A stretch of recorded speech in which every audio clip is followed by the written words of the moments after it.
AP ప్రతిపక్ష నేత YS Jagan ముఖ్యమంత్రి చంద్రబాబు నాయుడుపై విరుచుకుపడ్డారు.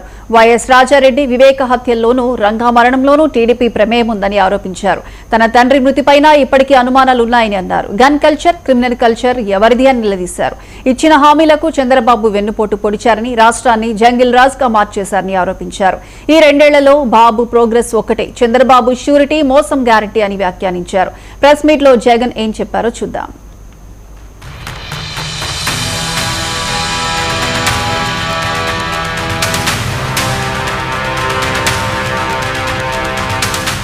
ఏపీ విపక్ష నేత జగన్ చంద్రబాబుపై హాట్ కామెంట్స్ చేశారు. తన తాత, నాన్న, చిన్నాన్న ముగ్గురు రాజకీయాలకు బలైపోయారని, తాము బాధితులం అయిన చంద్రబాబు తప్పుడు ప్రచారం చేస్తున్నారని ధ్వజమెత్తారు. గొడ్డలిపాటి అని విమర్శించడాన్ని తప్పుపట్టారు. తన తండ్రి మృతిపై నేటికి తమకు అనుమానాలు ఉన్నాయని జగన్ చెప్పారు. అసెంబ్లీలో చంద్రబాబు వార్నింగ్ ఇచ్చిన 2-3 రోజులకి వైఎస్ఆర్ హెలికాప్టర్ ప్రమాదంలో చనిపోయారనే విషయాన్ని గుర్తు చేశారు. 1999 అసెంబ్లీ ఎన్నికల్లో రాజశేఖర రెడ్డిని పులివెందులకే పరిమితం చేసేందుకు రాజారెడ్డిని చంపేశారని ఆరోపించారు. ఆయన హత్య కేసులో దోషులను హైదరాబాద్ టీడీపీ ఆఫీసులో దాచిపెట్టారని ధ్వజమెత్తారు జగన్. చిన్నాన్న వివేకాను ఎంపీగా ఉన్న అవినాష్ చంపాడంటూ దుష్ప్రచారం చేశారు. ఎన్నికల్లో అవినాష్ విజయం కోసం వివేక కృషి చేశారని తెలిపారు. వివేకాను తానే చంపారని చెప్పిన దస్తగిరి బయట దర్జాగా కాళ్ళలో తిరుగుతున్నాడు అని చెప్పుకొచ్చారు. మా కుటుంబంలో ముగ్గురు, మా తాతగారు, మా నాన్నగారు, మా చిన్నాన్నగారు ముగ్గురు బలైపోయారు. మేం బాధితులం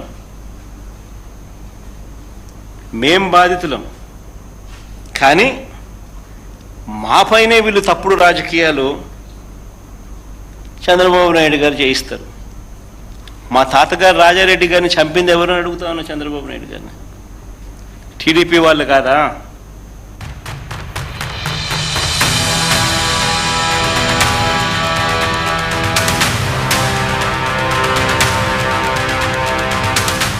గన్ కల్చర్ కూడా చంద్రబాబుతేనని జగన్ ధ్వజమెత్తారు. నందమూరి బాలకృష్ణ గన్తో కాల్పులు జరిపారని, ఈ కేసులో సాక్ష్యం దొరకకూడదని వాచ్మెన్ కూడా బండరాయితో కొట్టి చంపారని ఆరోపించారు. హరికృష్ణ ప్రమాదంలో చనిపోతే పరామర్శకు వెళ్లిన చంద్రబాబు కేటీఆర్ తో పొత్తుల గురించి మాట్లాడే విషయాన్ని చెప్పుకొచ్చారు. ఎవరు శవ రాజకీయాలు చంద్రబాబు చెప్పాలని నిలదీశారు. పేదల ఇళ్ల పట్టాల కోసం దీక్ష చేస్తున్న వంగవెట్టి రంగాను అర్ధరాత్రి నరికి చంపారు.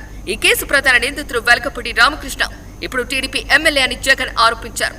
ఎన్టీఆర్ పై దాడి చేసి మల్లెలి బాబ్జీ లాడ్జీలో శవమై తేలాడు. టీడీపీ అవినీతిని ప్రశ్నించిన పింగళి దశరథరావు దారుణ హత్యకు గురయ్యారు. ఈ హత్య కేసులోని వేళ్లన్నీ చంద్రబాబు వైపే చూపించాయి.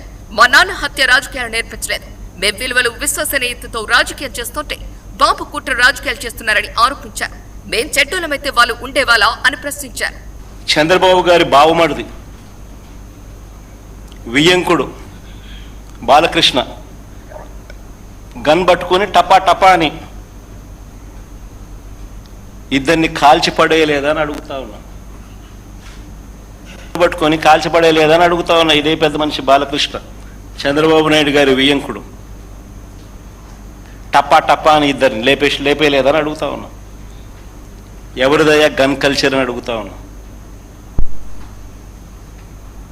ఆ తర్వాత సాక్షులు ఉండకూడదని చెప్పి ఆ ఇంట్లో ఉన్న వాచ్మెన్ను, అంటే వాళ్ళ ఇంట్లో ఉన్న వాచ్మెన్ను బండరాయితో మోది చంపారు. వాచ్మెన్ను కొద్ది రోజులకే, ఈ ఇన్సిడెంట్ జరిగిన కొద్ది రోజులకే ఆ ఇంట్లో ఉన్న వాచ్మెన్ను బండరాయితో మోది చంపారు.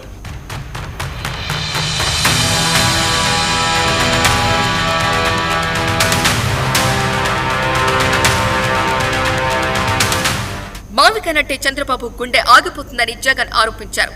అమరావతిని 0 నుంచి మొదలు పెట్టాలని తాము మావికన్ ప్రతిపాదన తీసుకొచ్చిన విషయాన్ని చెప్పుకొచ్చారు. ఇప్పటికే అమరావతి కోసం 47,000 కోట్లు అప్పులు చేశారని, రాష్ట్ర ఖజానా నుంచి 9,000 కోట్లు ఖర్చు చేయబోతున్నారని తెలిపారు. అసెంబ్లీ, హైకోర్టు సెక్రటేరియట్ ఉన్న మళ్లీ పర్మనెంట్ బిల్డింగ్స్ అంటూ కొత్త నాటకానికి తెరతీశారని అన్నారు. కేవలం 5 బిల్డింగ్ల కోసం చదరపు అడుగుకి 20,427 రూపాయలు ఖర్చు చేస్తున్నారని చెప్పారు. ఫర్నిచర్, ఇంటీరియర్ లెక్కలు వేసుకుంటే అది 30,000 దాటిపోతుందని చెప్పుకొచ్చారు.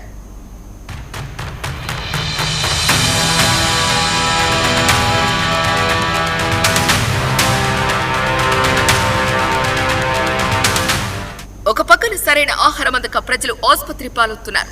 వ్యవస్థలన్నీ అధ్వానంగా ఉన్నాయి. ఈ పరిస్థితిలో ముగ్గురిని 4 కరండి అంటూ చంద్రబాబు ప్రోత్సహించడాన్ని జగన్ తప్పుపట్టారు. మహిళలు పిల్లలు కనే మెషిన్లుగా చంద్రబాబు చూడటం దుర్మార్గమన్నారు. ఎక్కువ మంది పిల్లల్ని కనమని ముందు లోకేష్ కు చెప్పని సూచించారు. చంద్రబాబుకు ఒక్కడే కొడుకు, ఆయన కొడుకు లోకేష్ కు ఒక్కడే కొడుకు. బాబు చెప్పేవి కనీసం ఆయన కొడుకైనా పాటించాలి కదా అని బాబు వ్యాఖ్యలను ఎద్దేవా చేశారు.